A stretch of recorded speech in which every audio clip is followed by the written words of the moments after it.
What's going on, guys? Welcome back to another episode of Lockdown Coverage. If you guys are new to the channel, my name's Daniel. On today's episode, this is an all-exclusive Miami Dolphins video. I will be breaking down every opponent and their win-loss record throughout the season, what I actually predict, what I think our record will be at the end of the season. But two quick facts I did want to point out is that the Dolphins only did get one primetime game in Week 3 against the Jacksonville Jaguars, which is a Thursday night game. No Sunday night, no Monday nights. And that we do have the third toughest strength of schedule this upcoming season. So just because we played bad last year doesn't mean we got a freebie and got an easy schedule this year. We have the third toughest based off last year's opponents' records. So without any further ado, let's get into this video. I quickly wanted to mention that because our roster did get a lot better, but our schedule is still really tough, I don't anticipate them actually converting 2 wins just from this year, just because we have such a tough schedule. So if we win 7 or 8 games, that will be a drastic change, 2 or 3 games from last year, since we went 5-11 last year, because we have such a hard schedule. If we had an easy schedule, I straight up would anticipate us at least being a potential wild card berth, I was gonna say.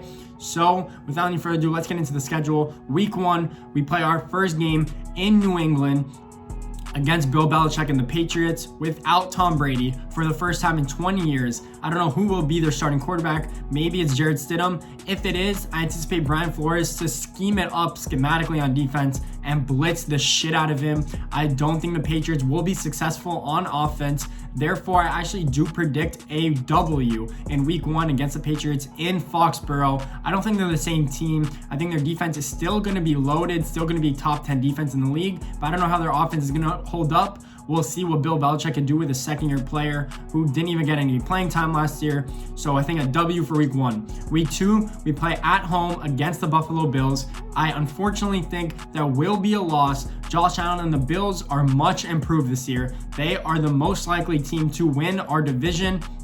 So I anticipate us losing to the Bills since it's so early, and potentially all of the rookies that we do have playing are only going to have 1 game under their belt. I think that we could lose this game by a drastic amount, but we shall see. I think we're 1-1 at this point, right? Then in Week 3, we play Jacksonville Thursday night in Jacksonville. If this game was in Miami, I would anticipate a blowout because I think we're better coached in Jacksonville, and I think we have a way better roster.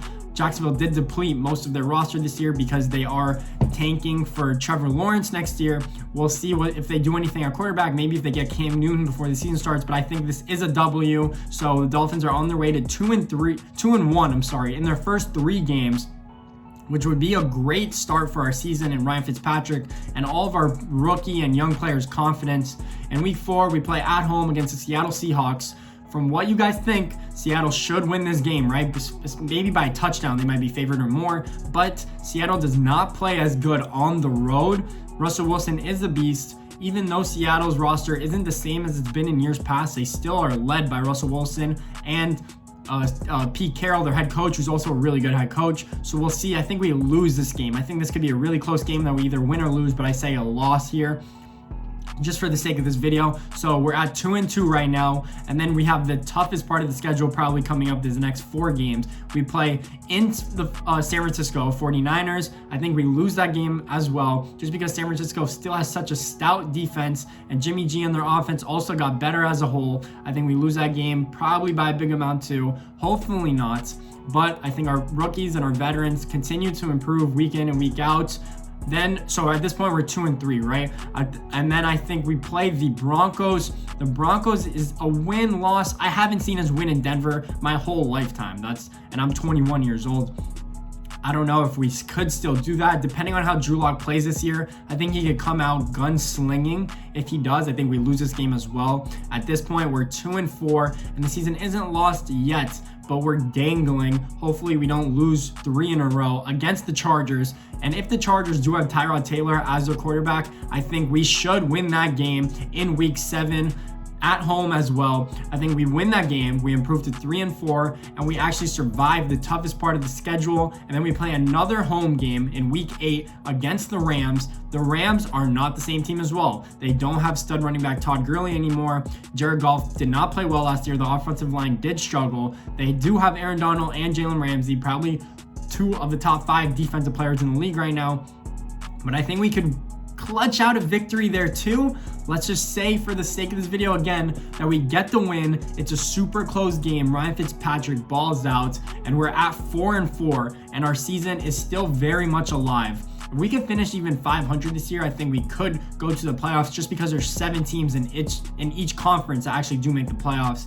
So then after that Rams game in week 9, we do play the Arizona Cardinals on the road, which is big. I think we do lose. I think Kyler Murray has a great year this year with DeAndre Hopkins and Kenyon Drake and his whole cast of wide receivers. I think Arizona does beat us in week 9, and we slip to 4-5.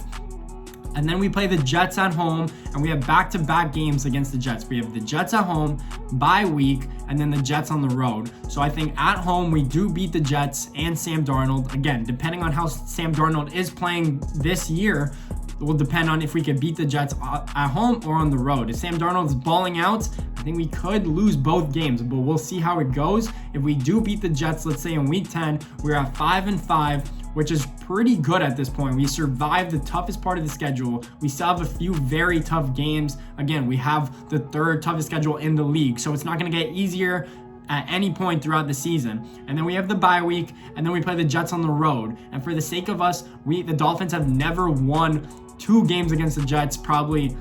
They've done it probably once in the past 10 years or 15 years that we played our division rivals. So I think we lose the Jets game on the road, and let's say we drop to 5-6, which isn't that good. But then we play the Bengals at home, and Joe Burrow, I anticipate him struggling to this point in the season just because the Bengals don't have a great team surrounding him. So let's say we beat the Bengals in week 13 and we're back to 6-6. We keep on surviving the season. That's what I think it's going to be. If we could go on a 2 or 3 game win streak, I think that will justify ourselves into being into the playoffs, but we'll see what happens. We play the Chiefs at home. Obviously, I'm going to put a loss with that. If Patrick Mahomes is balling out like he's been the past 2 years, we're obviously going to lose this game. Our roster isn't competitive enough to either keep up with them or stop Patrick Mahomes on offense. So at this point, again, we win-loss, win-loss. Now we're at 6-7, and then we play the Patriots at home. I think that it could be a dub. If Jarrett Stidham is still starting for the Patriots at this point, I think we could beat them again. Their roster, again, is really good on defense, not good on offense. They didn't do much to support Jarrett Stidham on offense as well. They got a few tight ends, but no new receivers, no new running backs. I guess Bill Belichick is going to try and diverse a crazy scheme for him, and if he can pull it off, then they might be okay. But I anticipate the Patriots having a down year, potentially getting a quarterback in next year's draft. So if we beat the Patriots in week 15, we're back to 7-7. And then we play the Raiders and the Bills on the road. These 2 last games could go really either way, I'm pretty sure. I think the Raiders game, we could win or lose. For the sake of the video, I'm going to put a win. This is another game and the only other game is the Patriots in week 1. But this is another game where I think we could pull off a victory. I don't think Derek Carr is that good of a quarterback. We'll see where the Raiders are at this point. But they are going to be in Las Vegas. They will be playing at home. I anticipate us getting a win and an upset, in my opinion. Now we're at 8-7, and we have the Bills in week 17 on the road. And if the Bills are rolling, I anticipate this being a loss. And I actually think our record could be around 8-8 or 7-9 this year. That would honestly be pretty good if you were asking me. From last year that we'd go 8-8, from 5-11 to 8-8, that is a drastic improvement. And then we only have more and more capital next year. I also think the Texans won't be as good. If they don't make the playoffs, that means we have 2 high 1st round and 2nd round picks, which is really important for our roster. So that is actually what I think the schedule will break down to be. I think we'll be a 500 team throughout the year, probably throughout the whole year. Win-loss, win-loss. If we go on a losing streak, that could mean Tua could play earlier than anticipated. If we go on a winning streak, that means Ryan Fitzpatrick will be balling out and Tua won't have to play. So we'll actually see what happens. If you guys like this video, please make sure to leave a thumbs up and subscribe. I'd really appreciate it. More Dolphin stuff to come. I will probably be doing the top games for next year in terms of quarterback matchups and rivalries throughout the NFL. So thanks for watching, guys. Appreciate it.